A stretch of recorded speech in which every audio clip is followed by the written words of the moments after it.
नमस्ते दोस्तों, हमारे चैनल में आपका स्वागत है। All right lads and losses, चलिए बात करते हैं एक ऐसी चीज़ के बारे में जो हम सब करते हैं पर ध्यान नहीं देते, बॉडी लैंग्वेज। ये एक शांत संगीत की तरह है जो हम हर रोज़ बजाते हैं, चाहे हमें पता हो या ना हो। हल्के से भौहें चढ़ाने से लेकर आत्मविश्वास से खड़े होने तक हमारा शरीर हमेशा संकेत भेजता रहता है। ये बिल्कुल बिना कुछ बोले बात करने जैसा है।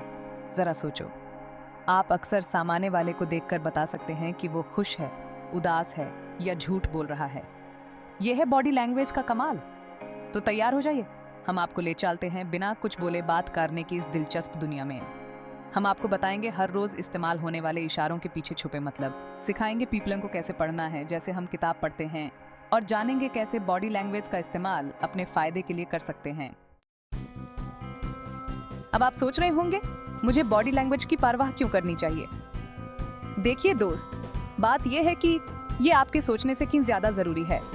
असल में स्टडीज बताते हैं कि कम्युनिकेशन का 55% हिस्सा नॉन वर्बल होता है। जी हाँ, हम जो भी कम्युनिकेट करते हैं उसका आधे से ज्यादा हमारे बॉडी लैंग्वेज से आता है, हमारे शब्दों से नहीं। तो अगर आप इस पर ध्यान नहीं दे रहे हैं तो आप बातचीत का एक बहुत बड़ा हिस्सा मिस कर रहे हैं। चाहे आप काम पर हों, रिलेशनशिप में हों या बस दोस्तों के साथ पब में बातें कर रहे हों, बॉडी लैंग्वेज को पढ़ना और समझना बहुत जरूरी है। ये हमें मजबूत कनेक्शंस बनाने, गलतफहमियों से बचने और जिंदगी में आगे बढ़ने में मदद करता है। 2 सेकंड रुकिए, सोचो कि बॉडी लैंग्वेज एक सीक्रेट कोड है। एक बार जब आप इसे समझ लेते हैं तो आप अपने आसपास के लोगों को एक नए तरीके से समझ पाएंगे। आप बता पाएंगे कि कौन सच में इंटरेस्टेड है, कौन अनकंफर्टेबल फील कर रहा है या फिर कौन आपको बेवकूफ बनाने की कोशिश कर रहा है। Doctor Emily, media, understanding personal body language signals. लेकिन ये सिर्फ दूसरों को समझने के बारे में नहीं है। बॉडी लैंग्वेज में महारत हासिल करने का मतलब है खुद को समझना कि आप दूसरों को कैसे दिखते हैं। अपने नॉन वर्बल क्यूज को समझकर हम कॉन्फिडेंस दिखा सकते हैं, ट्रस्ट बना सकते हैं और कम्युनिकेट इफेक्टिवली कर सकते हैं।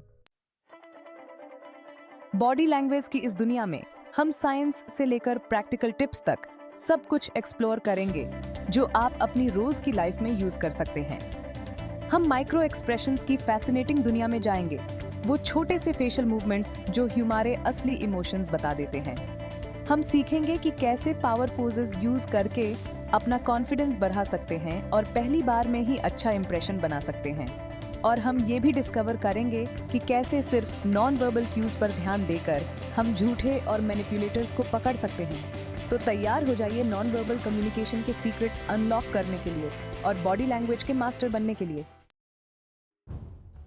चलिए अब मुद्दे की बात करते हैं और बात करते हैं कि हम बॉडी लैंग्वेज यूज क्यों करते हैं। देखिए, ये कोई नया कॉन्सेप्ट नहीं है, बिल्कुल नहीं। बॉडी लैंग्वेज बहुत पुराना है। ये हमारे बायोलॉजी में है, हमारे पूर्वजों के समय से। उस समय में जब सबसे बड़ा डर किसी जानवर का पीछा करना होता था, सर्वाइवल नॉन वर्बल क्यूज समझने पर डिपेंड करता था। भवें सिकोड़ने का मतलब खतरा होता था और मुस्कुराहट का मतलब सुरक्षित। ये इंस्टिंक्टिव रिएक्शंस आज भी हमारे दिमाग में हैं। हालांकि अब हमारे सामने ऐसे जानवर नहीं हैं, लेकिन ये एंशिएंट इंस्टिंक्ट्स आज भी हमारे कम्युनिकेशन को प्रभावित करते हैं। सोचो इसके बारे में, जब आप किसी से पहली बार मिलते हो तो आपको उनके मुंह से ये सुनने की जरूरत नहीं पड़ती कि वो फ्रेंडली हैं। उनकी मुस्कान, उनका ओपन पोस्चर, ये नॉन वर्बल क्यूज बहुत कुछ कहते हैं। अब थोड़ा सा साइंस ऐड करते हैं, है ना? सालों से होशियार साइकोलॉजिस्ट ने बहुत सारे थ्योरीज दिए हैं कि बॉडी लैंग्वेज इतना इंपॉर्टेंट क्यों है। सबसे फेमस में से एक है लीकेज हाइपोथेसिस। अच्छा नाम है ना? बेसिकली ये कहता है कि हमारे ट्रू इमोशंस लीकी फॉसेट की तरह होते हैं। हम उन्हें कितना भी छिपाने की कोशिश कर लें, वे हमारे बॉडी लैंग्वेज से हमेशा ड्रिप होते रहेंगे। हम अपने शब्दों को तो कंट्रोल कर सकते हैं, लेकिन हमारा शरीर अक्सर हमारी ट्रू फीलिंग्स को दर्शाता है। एक और मजेदार थ्योरी है जिसे सोशल कंटेजन कहते हैं। ये इस बारे में है कि कैसे हमारा बॉडी लैंग्वेज वास्तव में हमारे आसपास के पीपल की इमोशंस को प्रभावित कर सकता है। ये एक जम्हाई की तरह है, लेकिन फीलिंग्स के लिए। सही। अब जब हमने थोड़ी बहुत साइंस की बात कर ली है तो चलिए बात करते हैं कि हमारा दिमाग असल में बॉडी लैंग्वेज को कैसे समझता है। देखिए, ये बिल्कुल वैसा ही है जैसे कोई कॉम्प्लेक्स कंप्यूटर प्रोग्राम बैकग्राउंड में चल रहा हो। जब हम किसी के चेहरे के हाव भाव या उनके खड़े होने के तरीके में बदलाव देखते हैं तो हमारा दिमाग बहुत तेजी से काम करने लगता है। हमारे दिमाग में एक खास हिस्सा होता है जिसे अमिगडाला कहते हैं, जो एक तरह से हमारे इमोशंस का कंट्रोल सेंटर होता है। ये खतरे और इनाम को समझने का काम करता है और ये बॉडी लैंग्वेज के प्रति बहुत ही संवेदनशील होता है। तो अगर कोई आपको गुस्से से देखता है तो आपका अमिगडाला उसे तुरंत भांप लेगा, भले ही आपको खुद होश ना हो। लेकिन सिर्फ अमिगडाला ही इसमें शामिल नहीं होता। हमारा दिमाग लगातार इस बात का मिलान करता रहता है कि हम क्या देख रहे हैं, क्या सुन रहे हैं और उस इंसान के बारे में क्या जानते हैं जिससे हम बात कर रहे हैं। ये एक असली टीम वर्क है, ये बॉडी लैंग्वेज को समझने का काम। अब बॉडी लैंग्वेज का एक बहुत ही इंटरेस्टिंग पहलू है, झूठ पकड़ना। That's right. जब हम झूठ बोलते हैं तो हमारा शरीर अक्सर हमें पकड़ा देता है। But how can you tell if someone's being economical with the truth just by looking at them? Well, कुछ बातों का ध्यान रखना चाहिए। झूठ बोलने वाले अक्सर अपने चेहरे को ज्यादा छूते हैं, आयों के संपर्क से बचते हैं और उनकी बॉडी लैंग्वेज अजीब या बनावटी लग सकती है। वे पीछे हटकर या अपनी बाहों को पार करके खुद को दूर करने की कोशिश भी कर सकते हैं। However, it's important to remember that context is key when it comes to spotting deception. सिर्फ इसलिए कि कोई अपने चेहरे को छूता है, इसका मतलब यह नहीं है कि वे झूठ बोल रहे हैं। It could just be a nervous habit. The trick is to look for clusters of behaviors that seem out of place. अब बात करते हैं हमारे शरीर के सबसे एक्सप्रेसिव पार्ट की, हमारे चेहरे की। देखो, हमारे चेहरे बिल्कुल होर्डिंग्स जैसे हैं, जो दुनिया को हमारे इमोशंस बताते हैं, और बिल्कुल होर्डिंग्स की तरह ये भी अलग अलग तरह के और साइज के होते हैं। हर एक का अपना एक अलग मतलब होता है। सोचो, एक मुस्कान किसी का दिन बना सकती है, जबकि एक भौं किसी को ऐसा महसूस करा सकती है जैसे उन्होंने कुछ गलत किया हो। और फिर है आईब्रो उठाना, जानकार मुस्कुराहट, भौहें सिको देना। हर एक्सप्रेशन इमोशन का एक अलग मतलब बताता है। लेकिन यहाँ एक मजेदार बात है, चेहरे के भाव कुछ ऐसे नहीं हैं जिन्हें हम जानबूझकर कंट्रोल करते हैं। अरे नहीं, ये अक्सर अनजाने में होते हैं और हमारी असली भावनाओं को तब भी प्रकट करते हैं जब हम उन्हें छिपाने की पूरी कोशिश कर रहे होते हैं। इसलिए वे समझने का एक बहुत ही पावरफुल तरीका है कि कोई असल में क्या सोच रहा है। अब अगर हमारे चेहरे बिलबोर्ड्स हैं, तो हमारी आंखें फ्लैशिंग नियॉन साइंस हैं। ये बहुत एक्सप्रेसिव होते हैं, अट्रैक्शन से लेकर बोर्डम तक और साफ तौर पर डिसेप्शन तक सब कुछ बता देते हैं। कहते हैं ना, आयन दिल का आईना होती है, और ये बिल्कुल सच है। सोचो, जब आप किसी में इंटरेस्टेड होते हैं तो आपके प्यूपिल्स डिलेट होते हैं, जिससे आपकी आंखें बड़ी और ब्राइट लगती हैं। वहीं दूसरी तरफ जब आप बोर्ड या डिसइंटरेस्टेड होते हैं तो आपकी आंखें ग्लेज ओवर हो जाती हैं और आप नियरेस्ट एग्जिट ढूंढने लगते हैं। और फिर आता है आई कांटेक्ट या फिर उसकी कमी।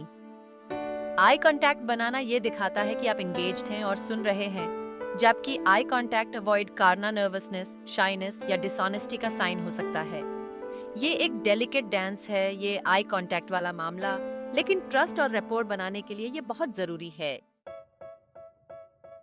ठीक है, अब बात करते हैं हमारे हाथों की, जो हमेशा कुछ न कुछ करते रहते हैं। डॉक्टर एमिली, हमारे हाथ छोटी छोटी कम्युनिकेशन मशीन्स की तरह हैं, जो हमेशा इशारा करते हैं, हिलते रहते हैं और हमारे शब्दों पर जोर देते हैं। सच तो यह है कि कुछ एक्सपर्ट्स का मानना है कि इंसान शब्दों का इस्तेमाल करने से बहुत पहले ही हाथों के इशारों से बातचीत करते थे। जरा सोचो, हाथ हिलाकर हेलो कहना, थम्स अप करना, उंगली से इशारा करना, ये सब इशारे यूनिवर्सली समझे जाते हैं। इनके लिए लैंग्वेज बैरियर्स नहीं होती, लेकिन हाथों के इशारे सब्टल और न्यूआंस्ड भी हो सकते हैं, जो हमारी असली भावनाओं और इरादों को जाहिर करते हैं। डॉक्टर एमिली उदाहरण के लिए, जो व्यक्ति नर्वस महसूस कर रहा होता है, वह अपने हाथों से फिजेट कर सकता है या बार बार अपने चेहरे को छू सकता है। वहीं दूसरी ओर, जो व्यक्ति कॉन्फिडेंट और इन कंट्रोल होता है, वह अपनी बातों पर जोर देने के लिए बड़े बड़े स्वीपिंग जेस्चर्स का इस्तेमाल कर सकता है।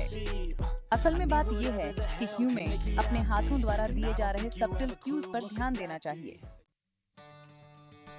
चलिए अब बात करते हैं बॉडी लैंग्वेज के बारे में।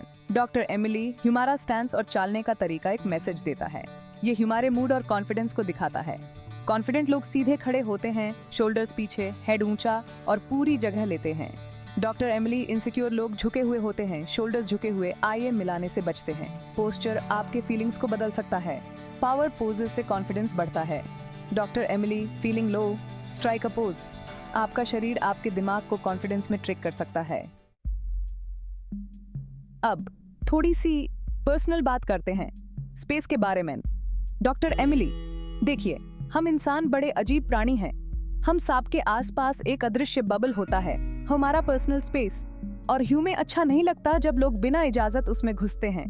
हमारे पर्सनल बबल का साइज हमारे कल्चर, उस व्यक्ति के साथ हमारे रिलेशनशिप और सिचुएशन के हिसाब से बदलता रहता है। लेकिन आमतौर पर हम जितने क्लोज होते हैं किसी के, बबल उतना ही छोटा होता है। डॉक्टर एमिली, हमें अपनों का क्लोज होना अच्छा लगता है, लेकिन अगर कोई स्ट्रेंजर ज्यादा पास आ जाए तो हमें थोड़ा अजीब लग सकता है। और ये सिर्फ फिजिकल डिस्टेंस की बात नहीं है, ये एंगल्स और ओरिएंटेशन की भी बात है। आमाने सामाने खड़े रहना कॉन्फ्रंटेशनल लग सकता है, जबकि अगल बगल खड़े रहना ज्यादा कोलैबोरेटिव लग सकता है। बात बस इतनी है कि सही डिस्टेंस और एंगल ढूंढा जाए जिससे सामने वाले को कंफर्टेबल महसूस हो।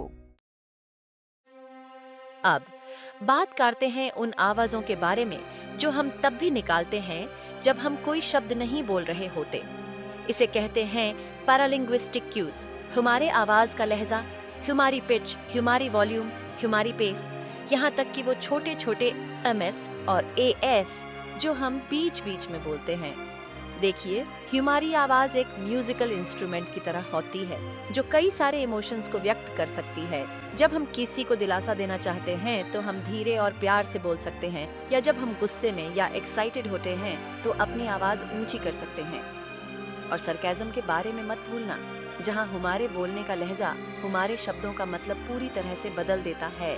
इन पैरालिंग्विस्टिक क्यूज पर ध्यान देने से ह्यूमन शब्दों के पीछे छिपे इमोशंस को गहराई से समझने में मदद मिल सकती है। हो सकता है कोई कहे कि वो ठीक है, लेकिन उनकी कांपती हुई आवाज और हिचकिचाता हुआ लहजा कुछ और ही कहानी बयान करते हैं। बात बस इतनी है कि हमें अपने कानों से और अपने दिल से सुनना चाहिए। और आखिर में चलो एक ऐसी चीज के बारे में बात करते हैं जिसके बारे में बॉडी लैंग्वेज के चर्चे में अक्सर ध्यान नहीं दिया जाता है, अपीयरेंस। अब मैं ये नहीं कह रहा कि आपको कोई फैशन आइकॉन बनना है। मैं इस बारे में बात कर रहा हूँ कि हम खुद को कैसे प्रस्तुत करते हैं। हमारे कपड़े, हमारा ग्रूमिंग, ये सब एक संदेश देते हैं, चाहे यूं में एहसास हो या ना हो। जरा सोचो, हम अलग अलग मौकों पर अलग अलग कपड़े पहनते हैं, है ना? हम पब में सूट पहनकर नहीं जाते या नौकरी के इंटरव्यू के लिए ट्रैक सूट नहीं पहनते। ज्यादातर लोग ऐसा नहीं करेंगे। हमारे कपड़े हमारी पर्सनालिटी, हमारे प्रोफेशन, हमारे सोशल स्टेटस और यहाँ तक कि हमारे मूड को भी दर्शाते हैं। लेकिन यह सिर्फ कपड़ों के बारे में नहीं है, यह पूरी पर्सनालिटी के बारे में है। हमारा हेयर स्टाइल, हमारे एक्सेसरीज, हमारी पूरी हाइजीन। जब हम अपने अपीयरेंस पर एफर्ट करते हैं, यह दिखाता है कि हम खुद का और लोग हमें कैसे देखते हैं इसका हमें ख्याल है, और यह एक अच्छा फर्स्ट इंप्रेशन बनाने में बहुत मदद कर सकता है। सही। चलो अब हम माइक्रो एक्सप्रेशंस की दुनिया में थोड़ा घुसते हैं। ये जो चेहरे के एक्सप्रेशंस होते हैं ना, ये बस 1 सेकंड के कुछ हिस्से के लिए ही रहते हैं, लेकिन इनसे सामने वाले की असली भावनाओं के बारे में बहुत कुछ पता चल सकता है। देखो, हम अपनी बातों को कंट्रोल करना तो सीख सकते हैं, यहाँ तक कि अपने कॉन्शियस बॉडी लैंग्वेज को भी, लेकिन माइक्रो एक्सप्रेशंस हमारी असली भावनाओं को छुपाने वाले कवच में छोटी छोटी दरारों की तरह होते हैं।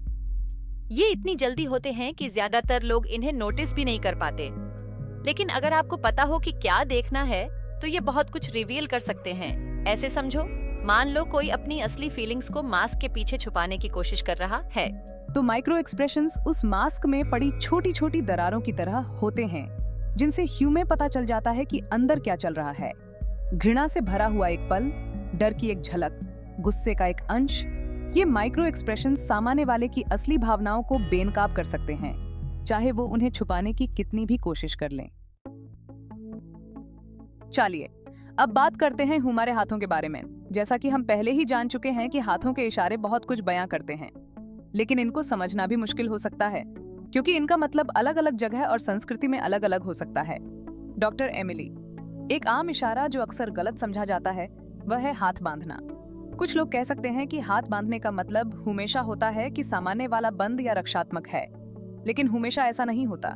कभी कभी लोग हाथ बांधते हैं क्योंकि उन्हें ठंड लग रही होती है, या वे आरामदायक स्थिति में होते हैं। असली बात यह है कि पूरी तस्वीर को देखें, उनके चेहरे के भाव, उनके शरीर की मुद्रा, उनका पूरा व्यवहार।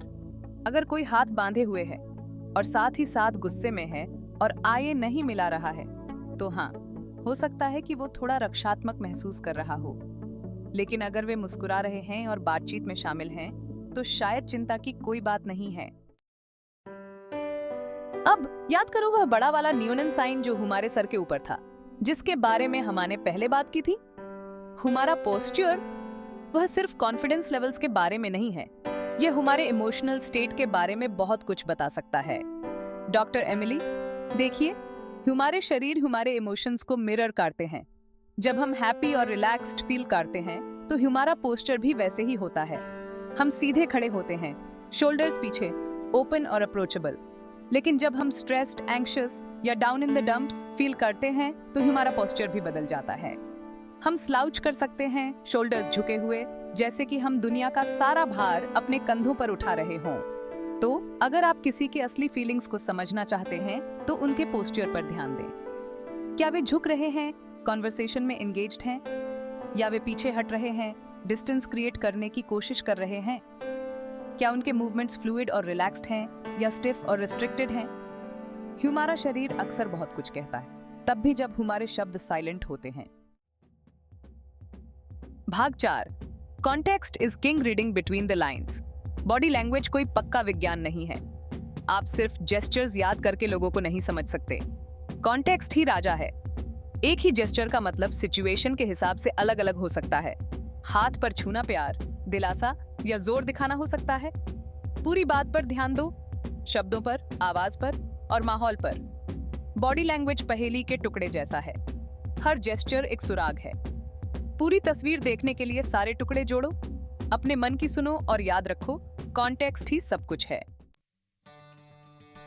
Power posing, fake it till you make it lad. Power posing से आपका कॉन्फिडेंस सचमुच बढ़ सकता है। हमारा शरीर और दिमाग जितना हम सोचते हैं उससे ज्यादा जुड़े हुए हैं। हमारे खड़े होने का तरीका हमारे हार्मोन और दिमाग के केमिस्ट्री को प्रभावित करता है। वंडर वुमन या सुपरमैन जैसे पावर पोज में खड़े होने से टेस्टोस्टेरोन का स्तर बढ़ सकता है और कॉर्टिसोल का स्तर कम हो सकता है। इसका मतलब है ज्यादा कॉन्फिडेंट और कम स्ट्रेस महसूस करना। किसी बड़े प्रेजेंटेशन या जॉब इंटरव्यू से पहले एक पावर पोज बनाएं। आपका बॉडी लैंग्वेज आपके इमेज को कॉन्फिडेंट महसूस करा सकता है।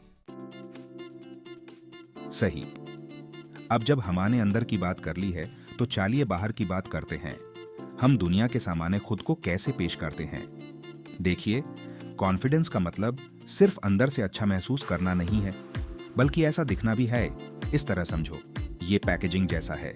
पहला प्रभाव बहुत मायने रखता है और लोग हमसे मिलने के कुछ सेकंड के भीतर ही हमारे हाव भाव के आधार पर हमारे बारे में राय बना लेते हैं। इसलिए अगर आप कॉन्फिडेंस दिखाना चाहते हैं, तो आपको शुरू से ही सही संकेत भेजने की जरूरत है। सीधे खड़े हो जाओ, कंधे पीछे, ठोड़ी ऊपर, आयों से संपर्क बनाओ, मुस्कुराओ और पीपलिंग का हाथ मिलाते समय दृढ़ता से हाथ मिलाओ। बेचैनी से हिलना डुलना, झुकना या कोने में छिपना, ये सब मत करो। याद रखना, आप जगह लेने के हकदार हो। अपनी उपस्थिति का एहसास कराओ और दूसरे लोग स्वाभाविक रूप से आपके आत्मविश्वास की ओर खींचे चले आएंगे। अब बात करते हैं एक ऐसी चीज के बारे में जो थोड़ी अजीब लग सकती है, मुस्कुराते हुए कॉन्फिडेंस पाना। देखिए, जैसे पावर पोजिंग से हमारा दिमाग ज्यादा कॉन्फिडेंट महसूस करने लगता है, वैसे ही मुस्कुराने से स्ट्रेस और घबराहट कम हो सकती है। सुनने में अजीब लगता है, पर यह सच है। जब हम मुस्कुराते हैं, तो हमारा दिमाग एंडोर्फिन रिलीज करता है। ये वो केमिकल होते हैं जिनसे हमें खुशी और सुकून मिलता है। और सबसे अच्छी बात यह है कि शुरुआत में आपको सच में मुस्कुराना भी नहीं पड़ेगा। बनावटी मुस्कान से भी काम चल जाएगा। तो अगली बार जब आप थोड़ा घबराहट महसूस करें, तो जबरदस्ती मुस्कुराने की कोशिश करें। कुछ सेकंड तक मुस्कुराते रहें और देखें कि आपको थोड़ा आराम तो नहीं मिल रहा। ये जादू जैसा है। आपके चेहरे की मांसपेशियां आपके दिमाग को संकेत भेज रही होती हैं कि अरे सब ठीक है, अब हम आराम कर सकते हैं। अब बात करते हैं इफेक्टिव कम्युनिकेशन के लिए बहुत जरूरी चीज के बारे में। अपने वर्बल और नॉन वर्बल मैसेजेस को एक साथ लाना। देखिए, ये केक बनाने जैसा एच है। आपके पास सारी सही चीजें हो सकती हैं, लेकिन अगर आप उन्हें ठीक से नहीं मिलाएंगे तो गड़बड़ हो जाएगी। कम्युनिकेशन के साथ भी ऐसा ही है। अगर हमारी बातें कुछ कहें और हमारा बॉडी लैंग्वेज कुछ और, तो लोग कंफ्यूज हो जाएंगे। हो सकता है उन्हें खुद पता ना चले, लेकिन उन्हें ये फर्क समझ आ जाएगा और डिस्ट्रस्ट पैदा हो जाएगी। तो हम कैसे सुनिश्चित करें कि हमारी बातें और हमारा शरीर एक ही चीज कह रहे हैं? ये माइंडफुल होने की बात है, उस पल में मौजूद रहने की। ध्यान दो कि बात करते समय आपका शरीर क्या कर रहा है। क्या आप आई कांटेक्ट बना रहे हैं? क्या आप मुस्कुरा रहे हैं? क्या आपके जेस्चर्स ओपन और इनवाइटिंग हैं, या आप क्लोज्ड ऑफ और डिफेंसिव हैं? अब अच्छा कम्युनिकेटर होने का मतलब सिर्फ बातें करना नहीं होता है, बल्कि एक अच्छा लिसनर होना भी जरूरी है। और आपको पता है, एक्टिव लिसनिंग में बॉडी लैंग्वेज का बहुत बड़ा रोल होता है। आप देखिए, जब हम किसी की बातों में सचमुच ध्यान देते हैं, तो हमारा शरीर अपने आप रिस्पॉन्स करता है। हम आई कांटेक्ट बनाते हैं, हम सर हिलाते हैं, हम आगे झुकते हैं, हम अपना सर एक तरफ झुकाते हैं, ये दिखाने के लिए कि हम उनकी बात समझ रहे हैं। हम शायद सामान्य वाले की बॉडी लैंग्वेज की ननक्यूएल भी अननोइंगली करने लगते हैं, जो दिखाता है कि हम एक ही वेवलेंथ पर हैं। वहीं दूसरी तरफ, जब हमारा ध्यान भटक रहा होता है या हमें कोई दिलचस्पी नहीं होती है, तो हमारी बॉडी लैंग्वेज हमें एक्सपोज कर देती है। हम शायद अपने फोन देखने लगते हैं, हाथ हिलाते रहते हैं, आई कांटेक्ट अवॉइड करते हैं या जम्हाई भी ले लेते हैं। ये नॉन वर्बल क्यूज सामान्य वाले को बता देते हैं कि हम की और होना पसंद करेंगे, और ये बहुत ही बुरा लग सकता है। अब बात करते हैं रिपोर्ट और ट्रस्ट बनाने की, जो जिंदगी के हर पहलू में जरूरी है, चाहे वो पर्सनल रिलेशनशिप्स, एओन या प्रोफेशनल सेटिंग्स। और पता है क्या, बॉडी लैंग्वेज हमारा सीक्रेट वेपन हो सकता है दूसरों के साथ स्ट्रॉन्ग कनेक्शंस बनाने में। जरा सोचो, जब आप किसी से पहली बार मिलते हैं, तो आपको कैसे पता चलता है कि आप उन पर भरोसा कर सकते हैं? ऐसा तो नहीं है कि उनके माथे पर लिखा होता है ट्रस्टवर्दी इंडिविजुअल राइट हियर। नहीं, हम उन सब्टल क्यूज पर भरोसा करते हैं, उन नॉन वर्बल सिग्नल्स पर जो हमें बताते हैं कि कोई सच्चा है या झूठा। हमने आई कांटेक्ट, ओपन पोस्चर और एक जेन्युइन स्माइल के इम्पोर्टेंस के बारे में बात की है, लेकिन इसके अलावा भी बहुत कुछ है। मिररिंग रिपोर्ट बनाने की एक और पावरफुल टेक्निक है। इसमें सामान्य वाले व्यक्ति की बॉडी लैंग्वेज, उनके टोन ऑफ वॉइस, यहाँ तक कि उनकी ब्रीथिंग को सब्टली मैच करना होता है। ये हार्मनी का, इन सिंक होने का एहसास दिलाता है, और इससे सामान्य वाला व्यक्ति ज्यादा कंफर्टेबल और एट ईज फील कर सकता है। Section 4, mind your mates, cultural differences in body language. अब इसको खत्म करने से पहले चलिए बात करते हैं एक बहुत जरूरी चीज के बारे में, cultural differences in body language. देखिए, हो सकता है जो एक कल्चर में अच्छा और रिस्पेक्टफुल माना जाता है, वो दूसरे कल्चर में रूड या बुरा लग सकता है। जैसे कुछ कल्चर में बड़ों से या किसी अथॉरिटी में बैठे हुए इंसान से डायरेक्ट आंख मिलाना रूड माना जाता है। दूसरे कल्चर में जोर से हाथ मिलाना एक्सपेक्ट किया जाता है, जबकि कुछ जगहों पर हल्का सा झुकना नॉर्मल है। तो अगर आपको कभी भी डाउट हो, तो सावधानी बरतना ही बेहतर है। देखें कि लोग एक दूसरे से कैसे बातचीत कर रहे हैं और उनके व्यवहार को कॉपी करने की कोशिश करें, और सवाल पूछने से न डरें। ज्यादातर लोग अपने कल्चर के रीति रिवाजों को समझाने में खुशी महसूस करते हैं। Section 1, the body never lies. Well दोस्तों, आज हमने बहुत कुछ सीखा है ना? उन स्नीकी माइक्रो एक्सप्रेशंस के पीछे के साइंस से लेकर सुपर हीरो की तरह पावर पोजिंग करने के आर्ट तक, हमने बॉडी लैंग्वेज की फैसिनेटिंग दुनिया में बहुत कुछ जाना है। याद रखना, यह सिर्फ दूसरों को किताबों की तरह पढ़ने के बारे में नहीं है। हालांकि यह एक बहुत काम का स्किल है, इसमें कोई शक नहीं। यह उन सूक्ष्म संकेतों को समझने के बारे में है जो हमारे शरीर लगातार देते रहते हैं, और उस ज्ञान का उपयोग बेहतर तरीके से बातचीत करने, अपने आत्मविश्वास को बढ़ाने और मजबूत रिश्ते बनाने के लिए करते हैं। ऐसे समझो, आपका शरीर एक बढ़िया ट्यून्ड वाद्य यंत्र की तरह है, जो भावनाओं, विचारों और इरादों की पूरी सिम्फनी व्यक्त कर सकता है। लेकिन किसी भी वाद्य यंत्र की तरह इसे सीखने के लिए अभ्यास करना पड़ता है। आप पहली बार वायोलिन उठाकर विर्चुओसो की तरह बजाने की उम्मीद नहीं करेंगे। इसमें समय, धैर्य और अपनी गलतियों से सीखने की इच्छा लगती है। याद है ना वो कहावत, 1000 मील का सफर भी एक कदम से शुरू होता है। बॉडी लैंग्वेज के साथ भी यही बात है। जरूरी नहीं है कि रातों रात एक्सपर्ट बन जाओ, छोटे से शुरुआत करो। ध्यान दो अपनी बॉडी लैंग्वेज पर। क्या आप झुके हुए हो? क्या आप आई कांटेक्ट बना रहे हो? क्या आपके जेस्चर्स ओपन और इनवाइटिंग हैं? एक बार जब आप अपने खुद के नॉन वर्बल क्यूज के प्रति जागरूक हो जाते हैं तो आप छोटे छोटे बदलाव लाना शुरू कर सकते हैं। धीरे धीरे अपनी कम्युनिकेशन स्किल्स को बेहतर बना सकते हैं और दूसरों को ऑब्जर्व करने से मत डरो। देखो लोग कैसे एक दूसरे के साथ इंटरेक्ट करते हैं। ध्यान दो उनकी बॉडी लैंग्वेज पर, उनके टोन ऑफ वॉइस पर, उनके ओवरऑल डिमीनर पर। आप सिर्फ ऑब्जर्वेंट होकर ह्यूमन बिहेवियर के स्टूडेंट बनकर बहुत कुछ सीख सकते हैं। तीसरा भाग, आगे बढ़ो और संवाद करो। सबसे जरूरी है अभ्यास करते रहना, सीखते रहना और सबसे महत्वपूर्ण संवाद करते रहना। शारीरिक भाषा एक शक्तिशाली साधन है और किसी भी साधन की तरह इसका उपयोग अच्छे या बुरे काम के लिए किया जा सकता है। अपने इस नए ज्ञान का उपयोग समझदारी से करें मेरे दोस्तों। इसका उपयोग पुल बनाने के लिए, दूसरों से जुड़ने के लिए, एक और अधिक समझदार और दयालु दुनिया बनाने के लिए करें। क्योंकि अंत में यही तो सब कुछ है ना? अपने साथी मनुष्यों से जुड़ना, सार्थक संबंध बनाना और दुनिया को थोड़ा और उज्जवल बनाना एक समय में एक इशारे से। तो आत्मविश्वास के साथ आगे बढ़ें और संवाद करें, यह जानते हुए कि आपके पास हर बातचीत के साथ बदलाव लाने की शक्ति है। और याद रखें, शरीर कभी झूठ नहीं बोलता, इसलिए सुनिश्चित करें कि आपका शरीर सही कहानी कह रहा है। अगर आपको यह वीडियो पसंद आया तो कृपया इसे शेयर और लाइक करना ना भूलें और ऐसे ही और रोचक और जानकारीपूर्ण विषयों के लिए हमारे चैनल को सब्सक्राइब करें। अभी के लिए बस इतना ही। ध्यान रखें।